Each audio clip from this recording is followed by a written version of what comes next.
Olá, pessoal! Bem-vindos a este vídeo que apresenta de forma única uma aeronave sangue puro de CAS, Close Air Support, apoio aéreo aproximado da Força Aérea dos Estados Unidos, USAF.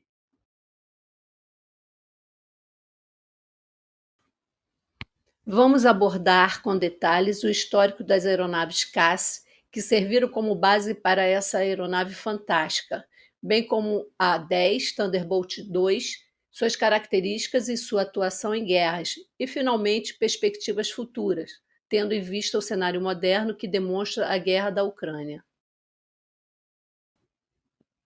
A razão de ser Thunderbolt II Relâmpago é porque o caça-bombardeiro P-47 tinha esta mesma denominação. Este foi utilizado pela FAB na Segunda Guerra Mundial na campanha da Itália. Senta pua! Seu apelido é Warthog. Alguém sabe que bicho é esse? É o Pumba do Rei Leão. O javali é um animal robusto, forte, com seus enormes dentes caninos afiados e a reprodução do A-10 com seu poderoso canhão prominente. O A-10 é uma aeronave CAS monoposto biturbina desenvolvida pela Fairchild Republic, que entrou em serviço em 1977 na USAF. Por pouco não foi retirado do serviço ativo nos anos 90. Será que chegou a hora dele descansar ou ainda tem muita lenha para queimar? Não se esqueça de dar o like e compartilhar o vídeo com seus amigos. Na Primeira Guerra Mundial, surgiram os primeiros usos dos aviões como caça, porém de forma bastante primitiva, focado no esclarecimento da linha de frente e, eventualmente, lançando bombas de pequeno porte contra o inimigo. O Junker 87 Sturzkampfflugzeug, vulgo Stuka, foi a estrela da Guerra Civil Espanhola com seus bombardeios de mergulhos precisos e o som de terror da sirene Jericó, aumentando seu efeito psicológico. A Blitzkrieger alemã, baseada-se na mobilidade das unidades blindadas e infantaria móvel, integradas com as aeronaves CAS, quebrando as linhas de defesa do inimigo. O Stuka participou de toda a Segunda Guerra Mundial, apesar de ter algumas características obsoletas, como seu trem de pouso fixo, baixa velocidade, porém tinha elementos modernos para a época, como seus freio de mergulho e o sistema de recuperação automática de mergulho, devido ao fato do piloto apagar devido à alta carga G nesta fase do ataque. A versão G do Ju-87, conhecido como Kanonenvogel, pássaro-canhão, introduziu 2 canhões de 37 mm ao avião. Na Batalha de Kursk, ganhou a fama de destruidor de tanques. Como toda aeronave CAS raiz, se não possui supremacia aérea, o uso destas aeronaves está enfadado a ter numerosas perdas, como foi na Batalha da Inglaterra e próximo do colapso da Alemanha. Neste final, já estavam utilizando o FW-190 como caça-bombardeiro. O coronel Rudel foi um notável piloto de caça, com mais de 2.500 missões de combate, destruindo diversos alvos, desde navios a blindados, sendo bastante condecorado. Outra aeronave CAS que se destacou nesta guerra foi o Ilyushin IL-2 Sturmovik, que inclusive é o nome de um excelente simulador-jogo de aviões antigos. IL-2 era conhecido como tanque voador devido à sua armadura pesada e alta capacidade de resistir a tiros inimigos. Porém, ao seu alto peso devido à blindagem, suas cargas de bombas eram leves. Adicionalmente, à baixa precisão de seus ataques, IL-2 era uma aeronave de ataque muito menos mortal do que a sua propaganda. Nas guerras da Coreia e Vietnã, ficou evidente a baixa eficácia do uso de caças-bombardeiros e missões de CAS, por terem alta velocidade e serem pouco manobráveis em baixa altitude. Foram complementados pelo obsoleto Douglas A-1 Skyraider de 1946. Para sanar esta deficiência, e pelo auge da Guerra Fria, no qual a União Soviética tinha uma quantidade bastante superior de tanques comparados com a OTAN, a USAF desenvolveu um projeto para um novo vetor que possuísse as seguintes características: boa autonomia, ser manobrável a baixa altitude, operar em pistas incipientes e curtas, possuir um poder de fogo considerável como o Stuka, além de possuir extrema capacidade de sobrevivência como o IL-2. Houve participação do Rudel neste projeto pela sua experiência de guerra na Frente Oriental. Em 1977, os A-10 tornam-se operacionais. A aeronave tem redundância em seus sistemas de voo, é projetada para voar com um motor, uma cauda, um elevator e metade de uma asa faltando. Seus tanques autovedantes de combustível estão protegidos por espuma retardante de fogo. As partes vitais do avião são blindadas. O A-10 pode ser reabastecido em voo ou levar tanque externo de combustível. Tem capacidade de 7.300 kg de carga externa em 11 pontos nas asas e fuselagem, podendo comportar míssil ar-superfície AGM-65, bombas convencionais, guiadas a laser, cluster, incendiárias, JDAM, SDB, mísseis a-ar, AIM-9 Sidewinder, foguetes de 70 mm, flares, chaff e contramedidas eletrônicas. Em suma, altíssimo poder de fogo. A expressão máxima do poder destrutivo do A-10, entretanto, fica por conta de seu canhão, o GAU 8A Avenger.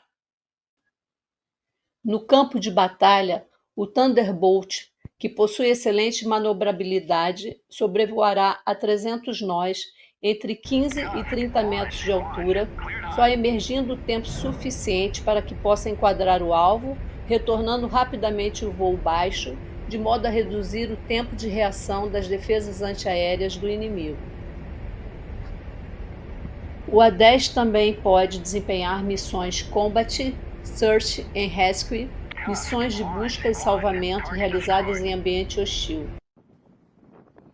Com a queda da União Soviética, o A-10 estava prestes a ser retirado de serviço quando ocorreu a Guerra do Iraque. Nesta, após a conquista da superioridade aérea, A-10 mostrou seu valor em combate, destruindo diversos tanques, veículos militares e artilharia iraquiana. Foram perdidos apenas 4 A-10 por mísseis terra-ar. Os incríveis resultados obtidos nesse campo de batalha fizeram com que a USAF desistisse da ideia de substituir a aeronave pelo F-16 em missões CAS. O A-10 participou ativamente nos conflitos seguintes como Bósnia, Kosovo, Afeganistão, Iraque e Líbia, com altíssimo índice de aproveitamento. Em 2005, a A-10 sofreu uma grande atualização na sua aviônica que tinha sinais de fadiga, sendo atualizado o software, seu sistema de comunicações, armas e de guerra eletrônica. Foi redesignado A-10 Charlie.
do A-10 continua em risco com a intenção da substituição pelo caro avião F-35 Bravo Stow, mas tanto este como o F-16, que tentaram no passado, não conseguem substituir completamente o A-10, o cais raiz, como foi provado em combate.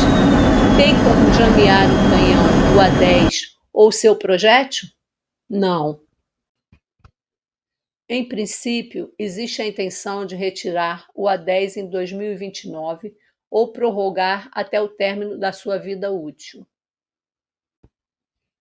A Ucrânia solicitou empréstimo do A-10 para sua defesa contra a Rússia, porém foi negado pela falta de supremacia aérea, que resultaria em destruição das aeronaves pela defesa antiaérea russa, sistemas mísseis superfície-ar e os portáteis Manpads, sendo autorizado o fornecimento apenas do F-16, em processo de retirada de serviço ativo na tarefa CAS.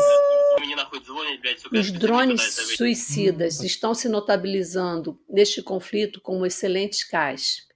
Eles são difíceis de detectar, baratos, $400 versus $1 milhão da aeronave, não há risco de perda do piloto e com boa eficiência contra blindados, infantaria protegida pela trincheira e navios, sem considerar alvos estratégicos como refinarias, siderúrgicas, pontes e instalações navais.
É provável que os drones, os quais no futuro serão dotados de inteligência artificial avançada, finalmente substituirão não só o A-10, como também os candidatos a substitutos deste, os modernos e custosos F-35.